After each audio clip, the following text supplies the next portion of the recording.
ইউনূস সরকার ভালো না, কিন্তু খলিল সাহেব খুব ভালো। বলিনি আমি, আপনার কথা বলিনি, এমনি বলতেছি যে ইউনূস সরকার তো ভালো না। আপনি তো বললেন ইউনূস সরকার ভালো না, কিন্তু খলিল সাহেব খুব ভালো। আচ্ছা, আমি সেটা বলিনি ভাই, কোন তর্কে যাচ্ছি। ইউনূস সরকার ভালো না, কিন্তু খলিল খুব ভালো। আর হচ্ছে দুইজন উপদেষ্টা থেকে রাজনীতি করার এত ইচ্ছা, তাহলে পদত্যাগ করে রাজনীতি করো। আর এখন খলিল সাহেবকে উপহার দেওয়া হয়, কারণ উনি অদিত দোভালের বন্ধু।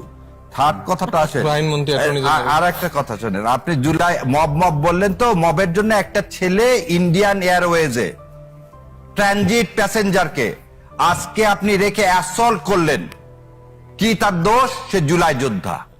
দয়া করে মব বলেন না।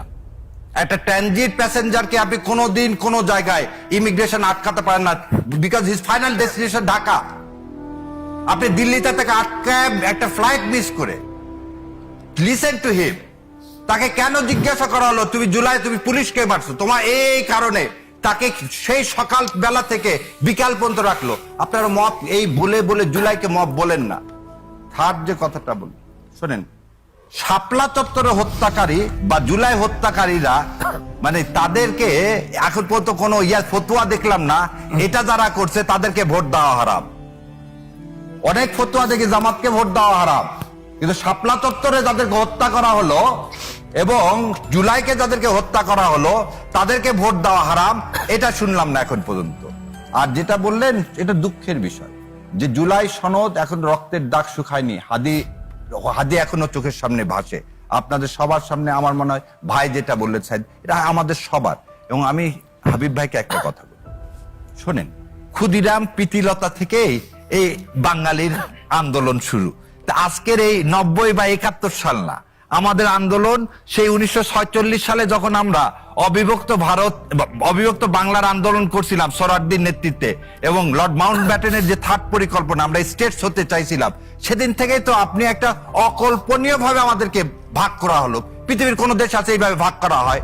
তা আমরা তো সেই আন্দোলন করতে, তাই বলে তো এটাকে বলা যাবে না যে 90-এর ধারাবাহিকতাই জুলাই না। প্রতিটা জিনিসেরই একটা কি মোমেন্টাম থাকে, জুলাই মোমেন্টাম আছে। কারণ আমি একটু আগে যে ভিডিওটা দেখাতে চাই, দেশনেত্রী কি বলছেন, তোমরা আর এই স্লোগান দিও না, খালেদা জিয়া ভয় নাই, রাজপথ ছাড়ি নাই। এটা তো আপনিও দেখছেন। কম দুঃখে দেশনেত্রী এই কথা বলছেন, কারণ সে যেদিন তাকে জেলে নিয়ে যাওয়া হলো, আমরা কয়জন স্বেচ্ছায় কারাবরণ করছি? মহাত্মা গান্ধীরা স্বেচ্ছায় কারাবরণ করেনি ভাই? হাবিব ভাই করছে না করেনি? অসহযোগ আন্দোলনে এরকম অসহযোগ আন্দোলন দিছেন, আমার নেত্রী জেলখানায়, আমরা সবাই জেলখানায় যাব। কিন্তু বেগম জিয়াকে কারামুক্ত করার জন্য কি বিএনপি কোনো ব্যবস্থা নেয়? অবশ্যই করছে, আমি শেখাতে বলতেছি না, আমি বলতেছি যে আমরা কি এরকম করছি। কিন্তু আজকে যে সন্তানেরা যেটা যুদ্ধ করলো, সন্তানেরা প্রথম জিনিস দেখেন, ওই দিন সন্ধ্যাবেলা প্রথম কি হলো? দেশনেত্রীকে মুক্তি করেন। একটা লোক অপোজ করছে।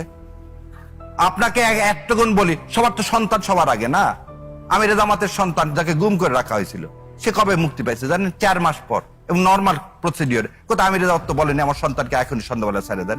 কারণ পুরা জাতির কি নেত্রী হয়েছিল কে? বেগম খালেদা জিয়া। দেশ নেত্রী সবাই আমরা ধারণ করতাম, ঠিক সেরকম ধারণ করতে হবে। এই ছেলেগুলো যদি সেদিন ডিবির কাছে মায়ের আপোষ করে বন্ধ হয়ে যেত, যেমন মির্জা ফখরুল ইসলাম বলেননি যে এই আন্দোলনের সাথে আমাদের সম্পর্ক নাই, সেটা স্টেটমেন্ট দিছে ইন ফ্রন্ট অফ পাবলিক। তাহলে আমরা সেজন্য বলছি মব বলে জুলাইকে কোনোভাবে আন্ডারমাইন করা যাবে না। আর ডক্টর ইউনূস বলতেছে সারা পৃথিবী মনে রাখবে, ডক্টর ইউনূস একমাত্র লোক যে ইন্ডিয়ার চোখে চোখ রেখে কথা বলছে, যে ডক্টর ইউনূসের জন্য কথা রেখে ইলেকশন দিয়ে চলে গেছে। আজকে তার ব্যাগটা ঠেলার জন্য কেউ ছিল না। কোথায়? শাহজালাল এয়ারপোর্টে। কোথায়? সে ছবিটা আমরা সবাই দেখি। এটাই বাস্তবতা, এটাই বাস্তব।